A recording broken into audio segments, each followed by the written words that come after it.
I will disclose I've never done a live demo before, so I appreciate you guys' patience and grace while I'm doing this. What we're going to do, we're going to kind of start out, usually running through the panel. This has got a lot of really good information in it. Feel free to take pictures of the slides, feel free to ask questions as we go. And then I will start kind of showing you guys how I do some of this process. I am confined to this area because that's where I can plug in my hot glue gun. So if you guys can't see me and you want to move forward, that's totally fine. Yeah, we'll get started.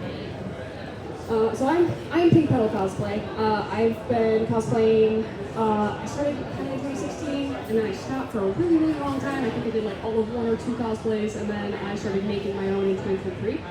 I did a lot of engineering stuff, said, wow, I hate this, and then changed to a software development major. And then I started competing and doing professional cosplay in 2023. Nice. Sure. I'm Pink Opal Cosplay. I've been cosplaying for around 5 years. Started when COVID hit because I had nothing else to do. I usually specialize in special effects, makeup, hand sewing, and shoe making. So yeah. So we're gonna kind of do this out of order. We're just gonna kind of run through kind of what we're doing, where to get wigs, where I got mine, what different tools we're gonna be using specifically today, and then materials. And PPE and safety. Generally speaking, when you're doing this kind of stuff, if you're using a lot of aerosolized products, you're going to want to use a respirator. We are only using hairspray today. I did not bring in any of my aerosolized like glues or anything because I did not think this would be a suitable environment for that. It's not well ventilated enough, and we don't want to be poisoning people while we're out here doing this. So yeah, we're just going to be rocking with the Godspeed Glue hairspray. I feel like pretty much anyone that's ever done like a cosplay wig at any point has seen this before, and even if you haven't, it's used in a ton of tutorials online. We will be using hot glue, and then this is Elmer's glue that's been diluted with water. So it's just clear Elmer's glue that is about 50-50 with water. I would have never thought of that. But yeah, generally when you do this kind of stuff, if you're especially working aerosolized or like really caustic chemicals, you're going to want to make sure that you're wearing proper PPE. This would be stuff like gloves if you've got sensitive skin to make sure that you're not giving yourself dermatitis. This would be stuff like a N95 mask or a proper respirator to make sure you're not inhaling all that stuff into your lungs because you've got 2 of them and you need 2 of them. So let's protect them and keep them clean and healthy so you can continue to do these cool wigs with aerosolized stuff. And then making sure that you're not looking straight at the can and pressing the trigger and like spraying yourself in the face. Make sure that you're wearing proper PPE for your eyes because you do not want to get glue or hairspray in your eyes. It does not feel good. Yeah. And then where to get wigs. So this one that I'm working with today is actually, it's one wig, so it's a Map of Beauty wig that I got off of Amazon. With Map of Beauty, you do get what you pay for. They're usually anywhere from like $10 to $15. They are generally pretty sparse. I don't typically wear them outright. I will usually use them as like material like tan and fodder for my other giant wigs that I make. So like the one that I'm wearing today. Is made out of, I think, 2 Map of Beauty wigs that are paid like $20, $24, and then just kind of rip them apart and like make the wig that I'm wearing. You can also do art wigs, which are a little bit more expensive, but they are much higher quality than what we are working with today.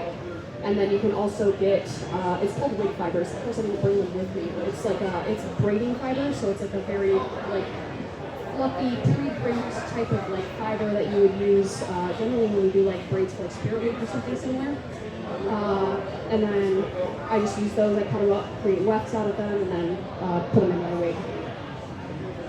Make sure your stuff is heat resistant. Braiding fibers are not typically heat resistant, that's why they come pre-crimped, because if you try to crimp them yourself, you will melt it to your crimping iron, and ask me how I know, because that thing still leaves pink streaks in my other wigs, so. And then the basic tools. So I'm gonna yell really loud so you guys can hear me because I have to use my hands. I'm sorry. All right, so the basic tools that we're going to be using today, they are not in here. All because they're all in these. Okay. We're going to be using some of these alligator clips. They also make them for like hair drying. These I generally use for like clipping hair in place. I use them to hold wefts while they're drying. This is a glued weft. We'll kind of touch base on that here in just a second. And then we've got normal hair scissors. These, once you use them on a wig, these are wig scissors now. You do not use them for your hair because it will blunt the crap out of these scissors. Usually wigs are plastic. If they're not plastic, they're real human hair, and you will know the difference because a real human hair wig is usually like $800. $100. Like, they are not an inexpensive investment.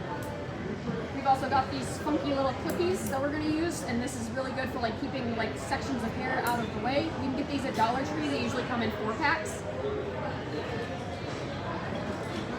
We've got silicone spatulas. Again, you can get these at Dollar Tree. They're also like face mask applicators, I think is what they're technically called. They're usually in the beauty section.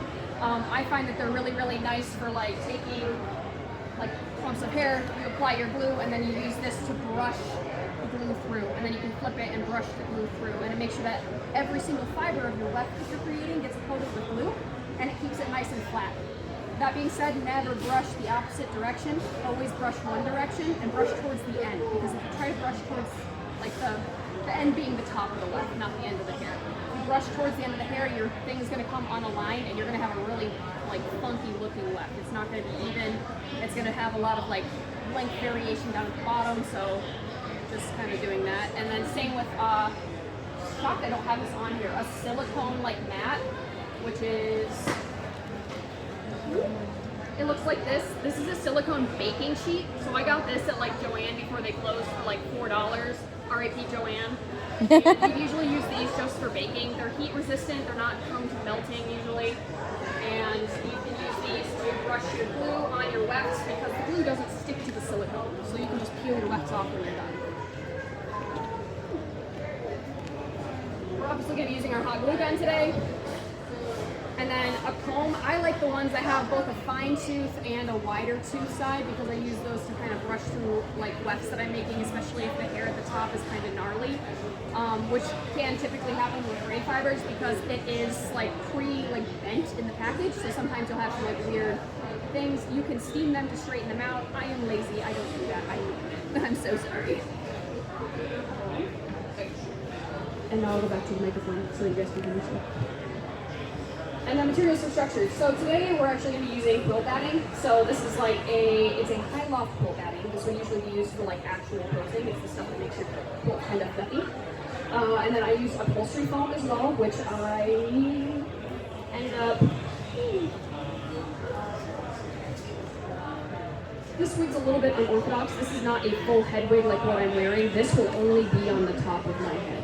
So this will clip into the long hair on the top of my head. The sides of my head are shaved, so it's going to look like I have shaved sides while I'm still wearing this wig. I ended up drafting my pattern out of paper. I knew kind of what size and style I needed, so I drafted my braid and then cut the upholstery foam and shaped it with a pair of scissors just to kind of be... And people can come up and look too. I promise I don't bite. I know that this is kind of hard to see from a distance. But yeah, just kind of getting that very general structure, and then the quilt batting is going to act as our core for the base, so you can kind of see if I lift this up. It's all just quilt batting underneath. This kind of adds some fluff. It adds a very stable core to our wig so that it's going to stay in the shape that we want it, and then provide something for the wefts themselves to grab onto. And then there is a portion of like proper wig netting underneath where it's just a wig that I sacrificed to the wig gods and then took the wig cap from.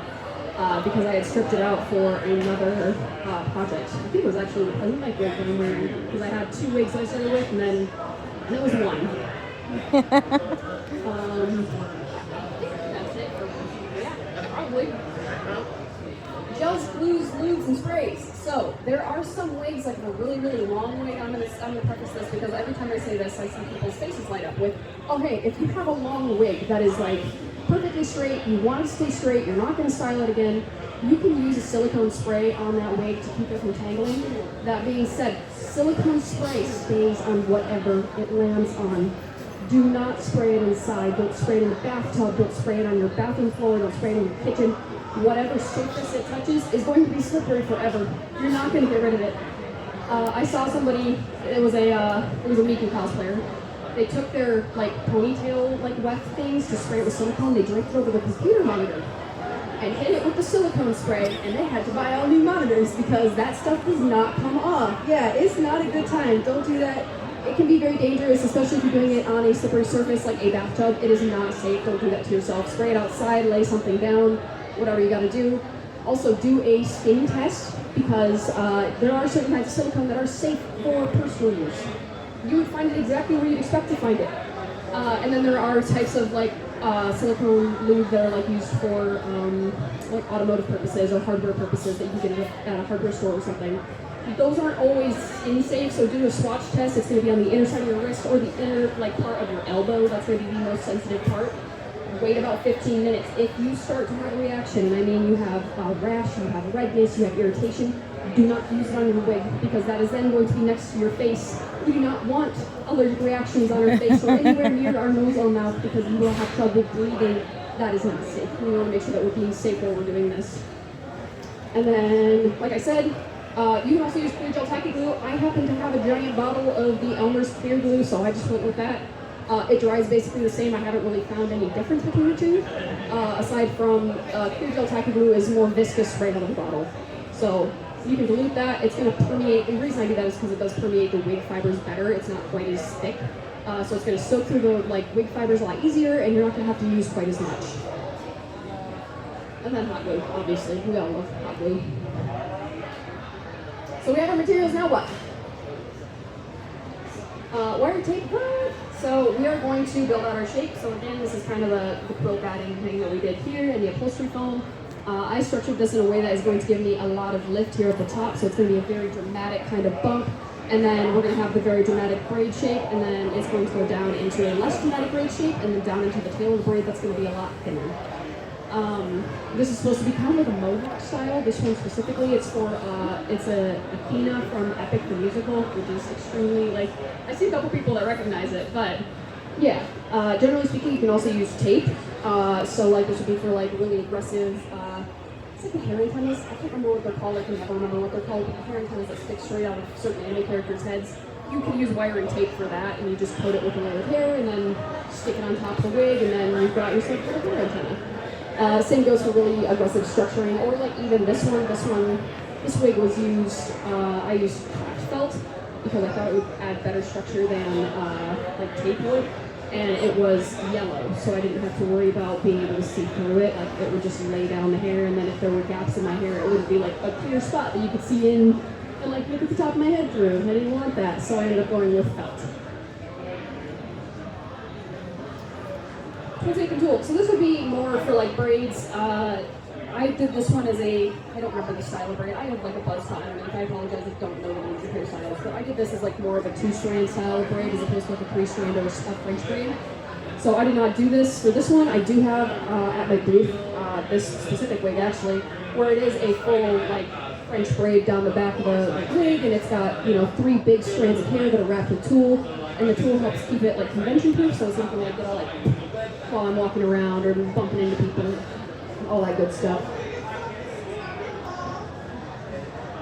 PVC pipes and bottle tops. So if you're doing a ponytail, and I'm just going to kind of go through this again, feel free to take pictures, and we'll have time after I go through this and while I'm doing nonsense up here to answer questions and show you guys some other stuff. But bottle caps, specifically smart water bottles. I'll preface that. Don't use the little Dasani ones with the tiny cap. It's about like that. You're not going to have a good time. They're going to cross thread and they're going to break very, very quickly. But smart water bottles are great for ponytail bases. PVC pipes as well, and Worbla or a similar thermoplastic. So I use Fibra's the brand. It's the bootleg Worbla. It's the off-brand generic type. You can use those to kind of really easily structure out a ponytail and then just smooth your hair over top, and then the ponytail is removable for travel. Because I know certain characters like Hatsune Miku or Jinx from Arcane have these really, really long hair styles, and that is very difficult to travel with. They tend to get really tangled really easily. So this is just kind of a good way to be able to travel with it. You can place it into a soap bag or plastic bag, honestly, and travel with it without it flopping all over and getting tangled and encased in other stuff. This is the loop and lock wig thing that I was talking about. There are some that are stinky. Don't spray it inside. Be mindful of your health and allergies and all that good stuff, because we don't want to have allergic reactions or have dermatitis while we're at a con. That's not fun. And then prepping for styling. So the way that I prepped this one was, you can see my wig head here. This is a canvas wig head. If you're going to get into really aggressive styles like this, I so recommend getting one of these, because the foam wig heads are not the same size as a human head. They're typically a lot smaller. I'm talking 2 to 3 inches in diameter smaller. So when you go to put your wig on, it's not going to fit how you think it would. It would fit maybe a 9-year-old, but that's about the extent of it. So I would recommend getting one in the size that you need. So like this one here is a 22-inch one, and you would measure your head just like you were measuring for a hat. With like tailor's tape, and then make sure that you know the size you need. These are on Amazon. They usually come with the wig head, the stand, and then like something called a T-pin, which I didn't pull out of my bag because I forgot they existed. So T-pins, I feel like a lot of people have seen these at one point or another. These are going to be super, super nice for styling. So here at the top of my wig, you can see I've got some T-pins sticking, and that's just kind of how it's being held in place. There's nothing else holding this in place. It's just kind of showing. And then combing through everything. This would be more if you were doing it from like a base wig, where you would be styling it kind of auxiliary as opposed to like stripping a wig and making it straight from scratch. But you would want to crimp all your hair, which I did crimp all of this hair before I put it on here. And then saran wrap the wig head so that I don't have hot glue or adhesives or hairspray build up on there. Or paint, because like this I did paint because the green underneath of the orange would have been very, very stark. So I was like, no, we're going to paint it. It's just watered down acrylic paint. You can also use an airbrush. You can use fabric paint. There's a lot of different options for that. This one is just acrylic paint because it's what I had on hand. I just watered it down. You can also add textile medium if you have something that needs to be especially flexible, but for this case, I just kind of did it. Foam will absorb paint. We're going to use more paint than you think will. But yeah, just making sure that your hair is ready to go. Zip ties are better than hair ties 99.9% of the time, because if you're trying to do a hair tie, you're going to have to take it, you're going to have to move it around and wrap the hair tie around it, as opposed to a zip tie. You just take it and then it's done. You don't have to deal with it anymore. Wefts and more wefts. So I don't typically do sewn wefts. A lot of styles that I do end up being like a lot softer kind of edges. So I will typically do what's called a glued weft. That is what this entire pile is. So this is going to be like a little bit crunchy. You can trim this down a little bit. It keeps the hair at the bottom really soft and flowy, but it gives me a lot of versatility with the top part because there is no thread that I have to hide. There's no like binding that I have to hide. Like I can just stick it in a strip. Like I don't have to try and deal with that. So with glue wefts, it's just taking, my preference is the watered down glue, using your little spatula, brushing through everything, combing the like wefts out so they're nice and flat, and then letting them dry. It can usually take, depending on how dense the glue is that you apply, it can take anywhere from 2 to 4 hours. You can also use a hair dryer to accelerate that process. Just be mindful not to overwork the glue, and by overwork I mean as you like blow drying it or touching it.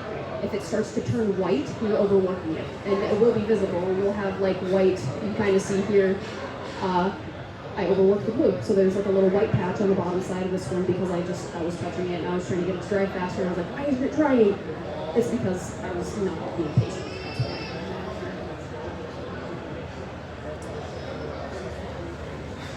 Sparkle shading and extras. So this would be if you were adding additional like shading. So if you had like a flat color wig, or if you had something that maybe you wanted to add some highlight streaks to, or some like muddy pieces, you could do something like this, where you have like a dye or pigment of some kind. It could be acrylic paint or airbrush paint. It could be eyeshadow, there's pigment color, hair chalk, soft pastels. Don't use oil pastels. Please, oil pastels melt in the heat. You will not have a good time. It will bleed everywhere. Acrylic or alcohol ink, synthetic dyes, or permanent markers.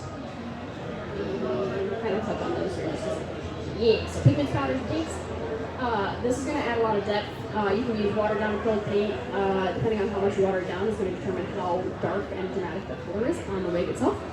Eyeshadow is going to be a lot softer. It's going to be a little bit more controllable. It's really, really good for like gradients or like really subtle shading on wigs. It can take a couple coats of powder to achieve more dramatic colors. So like if you're doing something like with one pin here, sorry to call you up. So you have like that pink on the bottom.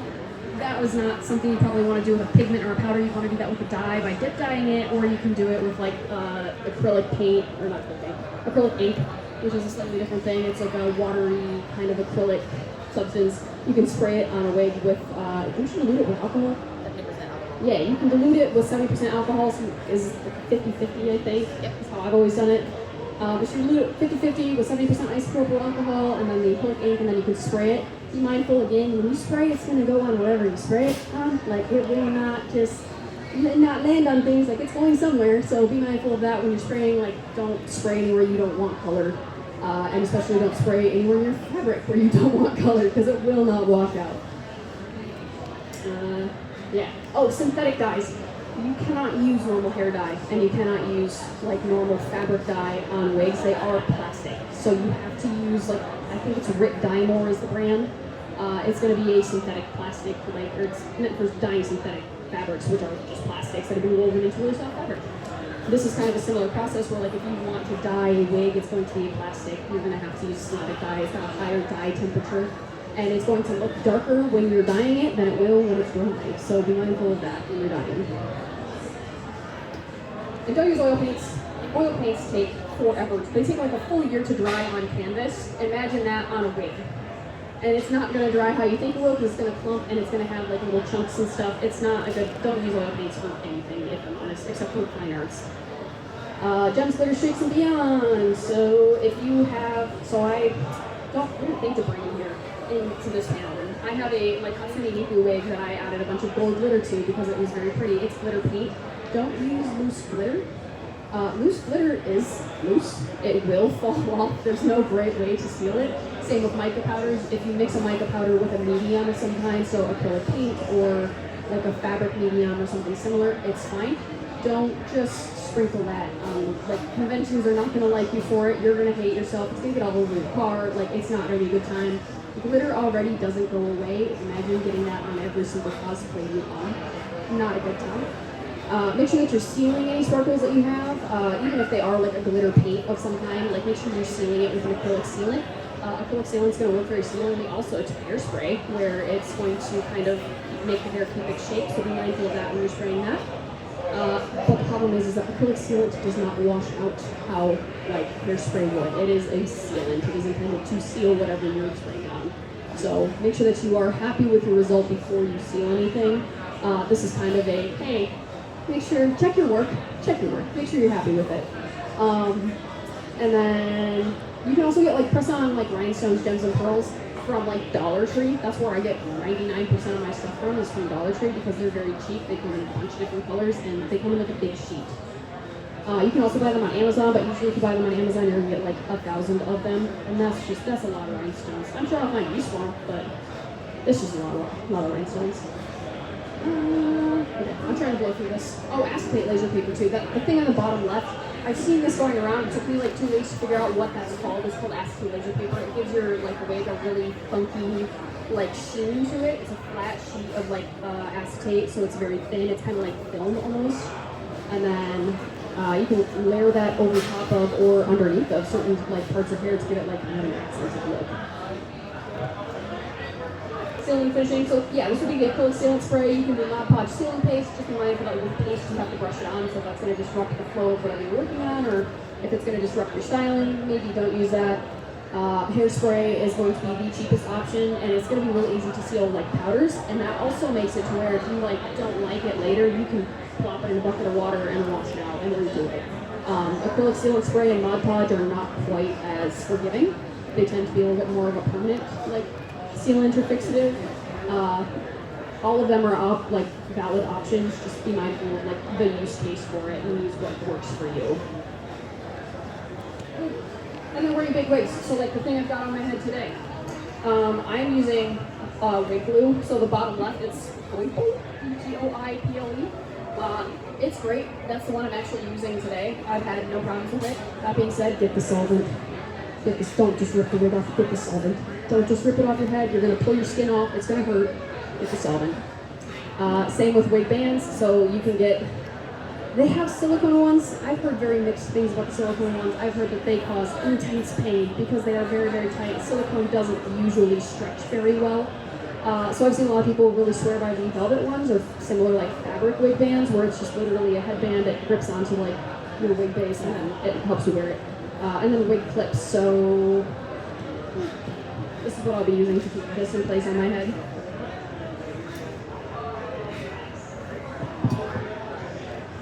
I'm gonna yell really loud again. So this is basically like a barrette. It's just like a little, like this one's made out of metal. It's got a little silicone tab at the top here that helps it grip onto the hair really well. And it just opens and closes by flexing it. They're made out of metal. You can usually get a pack of them of like 150 for a couple bucks on Amazon, and you really only usually need like 2 to 4, depending on how big and dramatic the wig is and how like secure it needs to be on your head. Obviously, you need hair underneath of the thing to do this, so like if you have like a buzz cut, it's probably not going to work quite as well except for on the top, so just be mindful of that when you're using them. Cleaning your wigs. Please clean your wigs. Please clean your wigs. You have oil and sweat and stuff in your hair. It is okay to not wash them every single time if you don't feel you need to, but definitely please clean your wigs. You can do what's called theater spray, where it's like cheap vodka for those of you over 21 that can buy this, or 70% or higher isopropyl alcohol in a spray bottle. I use Q-tips and isopropyl to remove like wig buildup around or glue buildup around the like part here. It just kind of helps keep everything clean. It makes sure that you're not going to give yourself some kind of weird skin stuff. It's going to make sure your wig doesn't stink as well, because bluntly put, people sweat. It is what it is. So just make sure you clean your wigs. Use some good options. You can also, if it's not a super heavily styled one, you can dunk it in a bucket of water with some gentle soap and be very careful with it. You will have to restyle it after the fact, but those are also like valid options.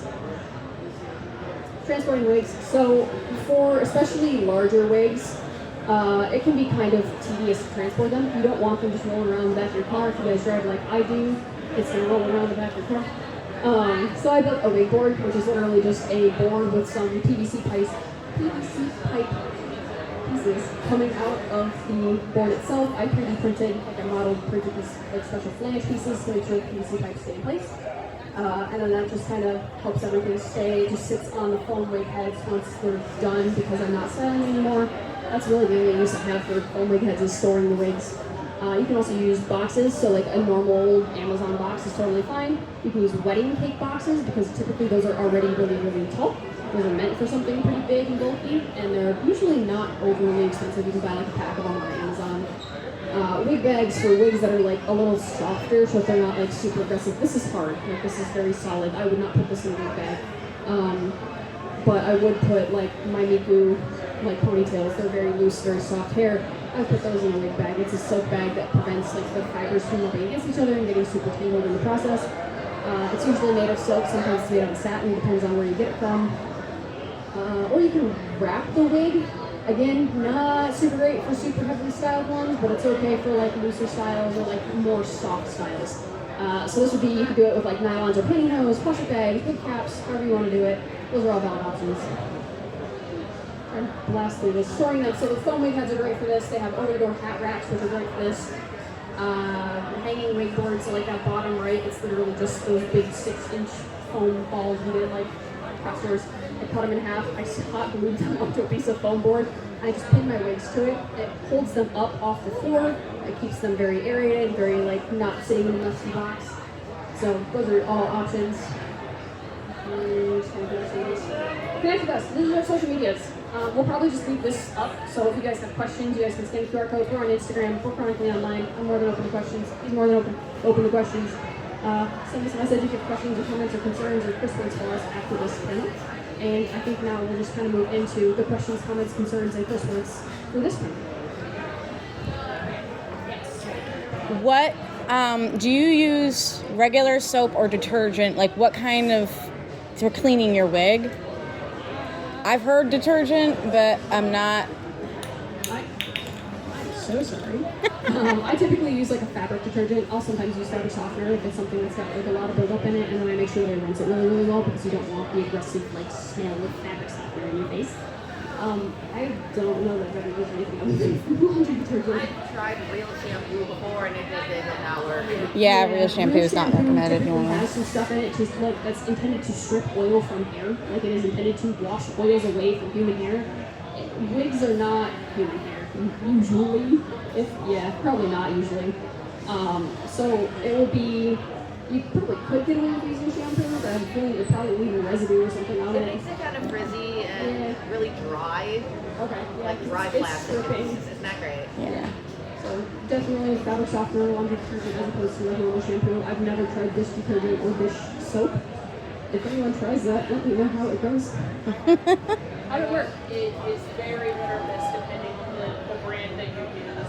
Dawn is the cure-all for everything. So I've used Dawn, and it works pretty easily.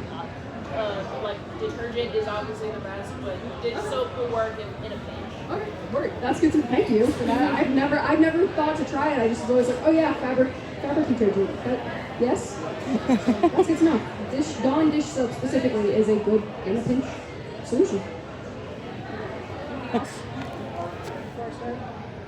Okay. I have performance anxiety. So, typically,